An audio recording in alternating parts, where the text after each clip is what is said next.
라는 리스크가 존재하긴 합니다. 그럼에도 전 어제 소액 분할 매수했습니다. 특히 현재 환율이 높다고 판단하고 있기 때문에.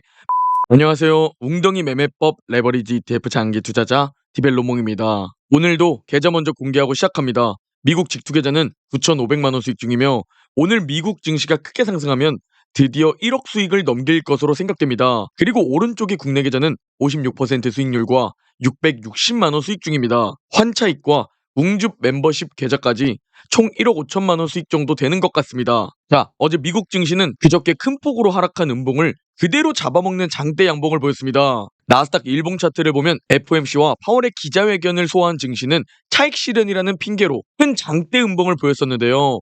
이 같은 모습을 보며 저뿐만 아니라 많은 사람들이 2월 웅덩이가 진짜로 오나? 싶었을 겁니다. 그러나 이번 강세장은 워낙 센 걸까요? 아니면 잠시 반등한 것 뿐일까요? 20일선에도 닿지 않은 채 급등하고 있습니다. 심지어 프리장에서도 급등하고 있으며 웅덩이가 이렇게 짧게 끝나나? 2월 3월 조정장은 오긴 오는 걸까 싶은 상황입니다.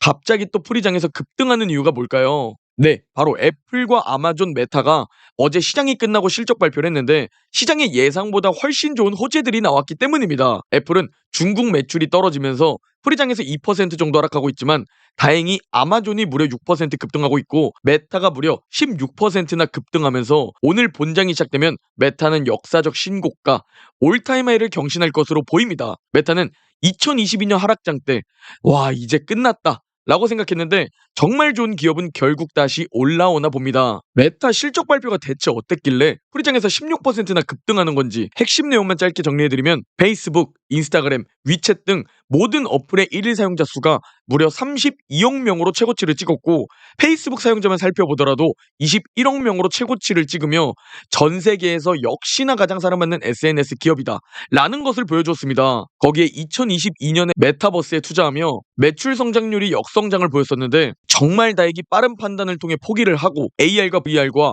대규모 해고를 한 결과 매출 성장률이 다시 또 가속화하고 있고 영업이익률 역시 크게 증가한 발표를 내놨습니다. 그리고 거기서 끝이 아니라 메타는 사상 처음으로 배당금을 지급한다 라는 발표를 했으며 500억 달러 규모의 자사주 매입을 발표했습니다. 즉 사용자 수도 늘어나고 있고 매출 성장도 가속화되며 거기에 영업이익률도 높아졌는데 배당금 지급과 자사주 매입까지 하나 흠잡을 것이 없는 실적 발표였다는 겁니다. 이 소식에 주가는 로켓을 쐈고 현재 프리장에서 16%나 급등하고 있습니다. 그 결과 본장에서 역사적 신고가를 경신하게 되겠네요. 정말 다행이라는 생각이며 저 역시 2022년에 메타는 끝났다 라는 멍청한 생각을 했었습니다. 즉 역시 통찰력은 저에겐 없어 보이기 때문에 항상 겸손해야겠다는 다짐을 하며 역시 개별 종목보다는 지수에 투자해야 한다는 확신이 더 생기는 것 같습니다. 자, 그리고 아마존의 실적 발표입니다. 매출과 EPS 모두 예상치를 상회했고 클라우드 컴퓨팅 사업에서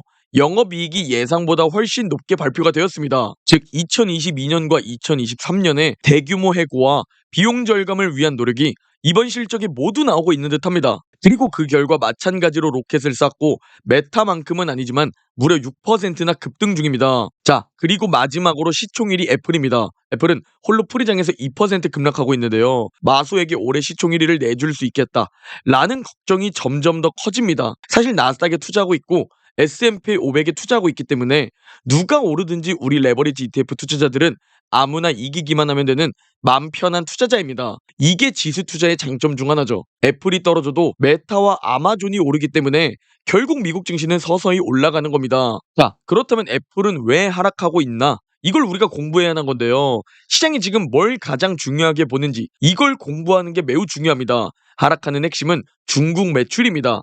이게 테슬라 부진과도 연결되며 올해 테슬라 부진과 애플 부진 이유가 비슷합니다. 바로 중국 매출이 13%나 감소한 겁니다. 중국 시장이 워낙 큰 스마트폰과 전기차라 애플과 테슬라가 중국 매출 감소가 있으면 주가 하락으로 연결되는 겁니다. 그렇다는 것은 중국 매출 비중이 높은 기업에는 현재는 보수적으로 투자해야 한다 라는 공부를 우리가 해볼 수 있겠죠. 애플은 현재 2% 하락 중이지만 다행히 메타처럼 역성장이 끝날 것으로 생각됩니다.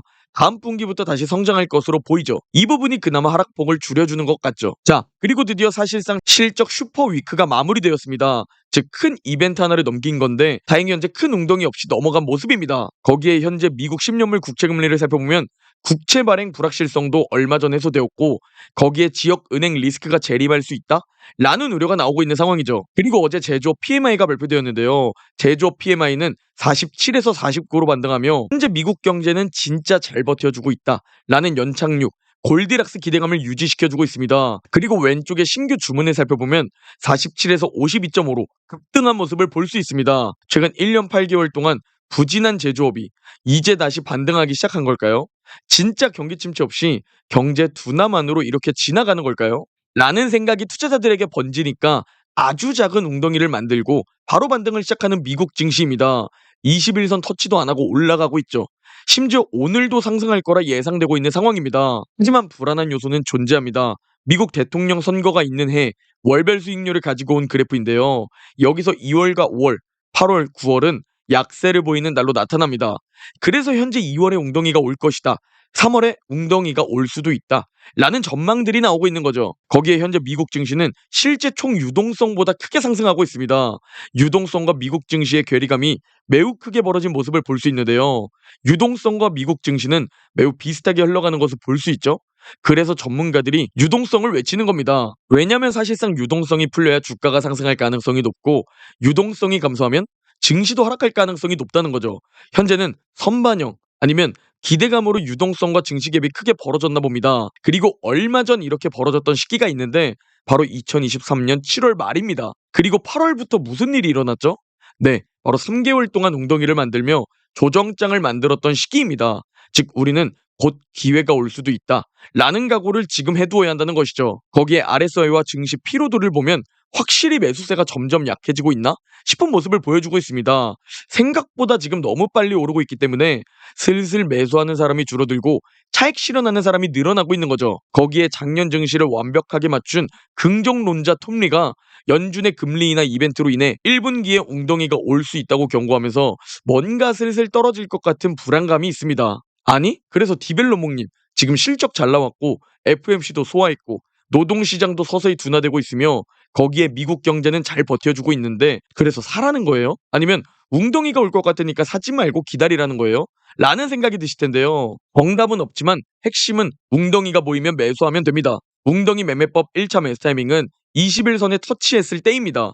운 좋게 올해 저렇게 좋은 타이밍에 매수를 했는데요. 어제 큰 폭의 하락 후 그 음봉을 잡아먹는 장대 한봉과 빅테크 실적 발표, 급등하는 오늘 모습이 연출되며 오늘도 상승할 것이 예상되고 있습니다. 다만 오늘 밤 고용 보고서가 어떻게 나오냐에 따라 더 크게 상승하거나 혹은 이 상승폭을 말아내릴 수도 있다 라는 리스크가 존재하긴 합니다. 그럼에도 전 어제 소액 분할 매수했습니다. 특히 현재 환율이 높다고 판단하고 있기 때문에 미국 직투 계좌를 매수한 게 아니라 오늘 오전 국내 상장된 레버리지 ETF 환해지에 나스닥과 S&P 500 각각 100만 원씩을 매수했고 당연히 멤버십 텔레그램에서 실시간 공유드렸습니다. 이번 2월과 3월은 월가의 쪽집게 톱니마저 마지막 기회에 웅덩이가 올 수 있다는 만큼 매수 타이밍에 관심 있으신 분들은 고정 댓글 확인하여 제 멤버십에 가입하시면 좋을 듯 합니다.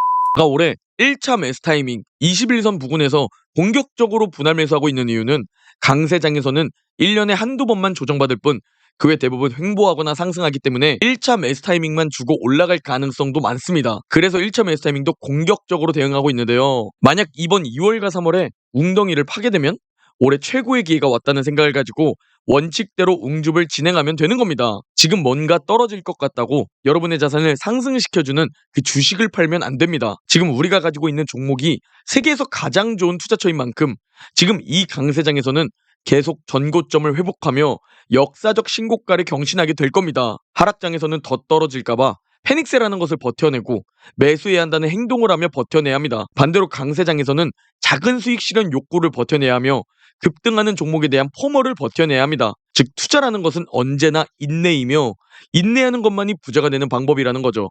약세장에서나 강세장에서나 결국 모든 것은 인내와의 싸움입니다. 그래서 우리가 공부를 해야 한다는 것이고 그래야 강세장에선 어떤 것을 염두에 두고 행동해야 하는지 반대로 약세장에선 어떻게 행동해야 하는지 그 핵심을 가지고 실제로 우리가 행동하게 됩니다. 오늘 영상은 여기까지입니다. 제 영상이 도움이 되셨다면 구독, 좋아요, 알림 설정 부탁드립니다. 그럼 내일 영상에서 뵙겠습니다.